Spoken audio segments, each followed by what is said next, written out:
বৃহস্পতি গ্রহের উপগ্রহ ইউরোপায় প্রাণের অনুকূল পরিবেশ পাওয়া গেছে বলে জানিয়েছেন মার্কিন মহাকাশ গবেষণা সংস্থা নাসা। সেখানে সমুদ্র ও কার্বন ডাইঅক্সাইডের অস্তিত্ব পাওয়ার কথা জানিয়েছেন সংস্থাটির বিজ্ঞানীরা, যা জেমস ওয়েব টেলিস্কোপে ধরা পড়েছে।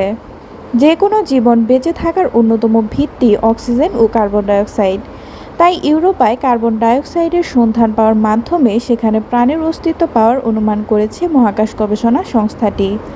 নাসা বলছে, বৃহস্পতির এই উপগ্রহ নিয়ে একের পর এক গুরুত্বপূর্ণ তথ্য আসছে তাদের হাতে। এরই মধ্যে হাতে আসা উপাত্তে দেখা গেছে ইউরোপায় রয়েছে বরফের একটি কঠিন স্তর। কার্বন ডাইঅক্সাইডের উপস্থিতি দেখার পর আরেকটি বড় তথ্যের অনুমান করেছে বিজ্ঞানীরা। পুরো সৌরজগতে ইউরোপার মতো বেশি উপগ্রহ নেই, প্রাণের অনুকূল পরিবেশ রয়েছে এমন সংখ্যাও নগণ্য।